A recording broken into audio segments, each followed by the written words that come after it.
नमस्कार।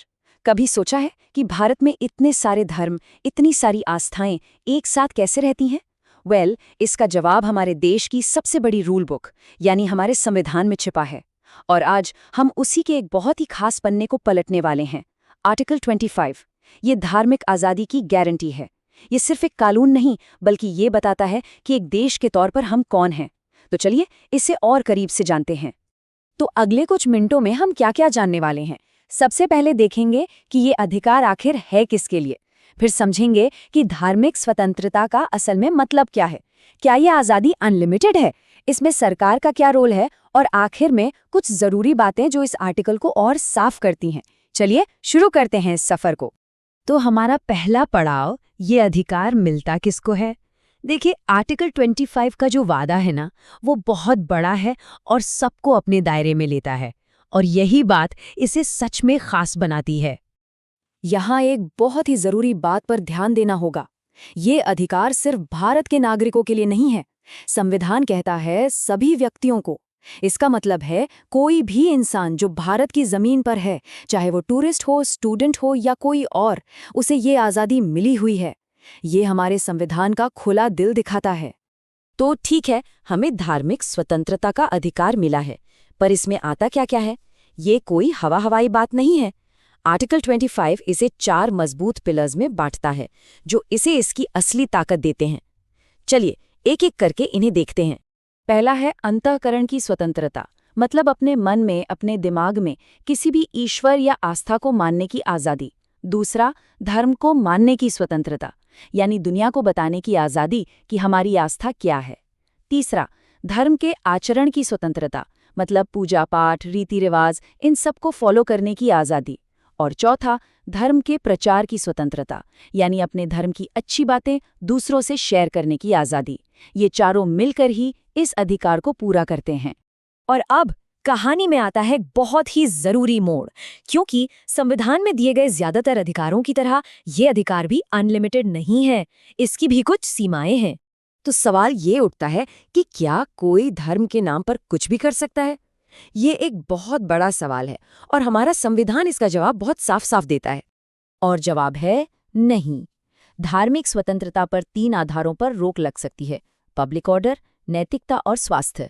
मतलब अगर किसी धार्मिक काम से समाज की शांति भंग होती हो, वो नैतिकता के खिलाफ हो या लोगों की सेहत को उससे खतरा हो, तो सरकार उस पर रोक लगा सकती है। ये एक तरह का बैलेंस बनाने की कोशिश है, व्यक्तिगत आज़ादी और समाज की भलाई के बीच। इन सीमाओं के अलावा भी संविधान सरकार को धर्म से जुड़े कुछ मामलों में कानून बनाने की ताकत देता है। और इसके लिए संविधान एक बहुत ही महीन लेकिन जरूरी लकीर खींचता है कि क्या पूरी तरह से धार्मिक है और क्या दुनियावी।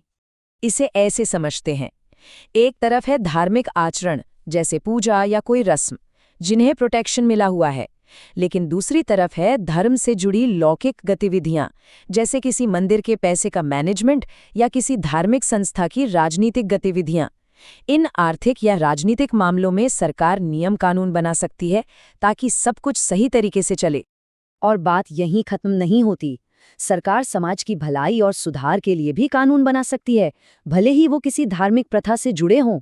ये सामाजिक बदलाव के लिए एक बहुत पावरफुल टूल है और इसका एक जबरदस्त उदाहरण भी हमारे संविधान में ही मौजूद है।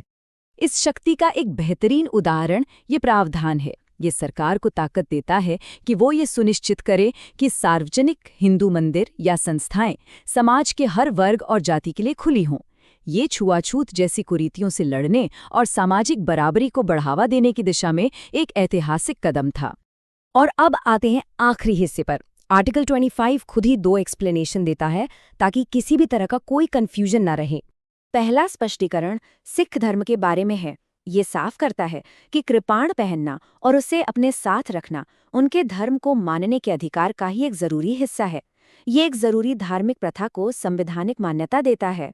दूसरा स्पष्टीकरण हिंदू शब्द की परिभाषा से जुड़ा है, लेकिन ध्यान रहे ये सिर्फ एक खास मकसद के लिए है।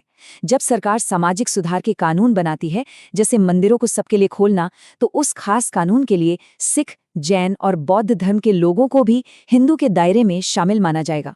ये याद रखना जरूरी है कि ये बराबरी लाने के लिए एक कानूनी परिभाषा है, कोई धार्मिक या आध्यात्मिक बयान नहीं।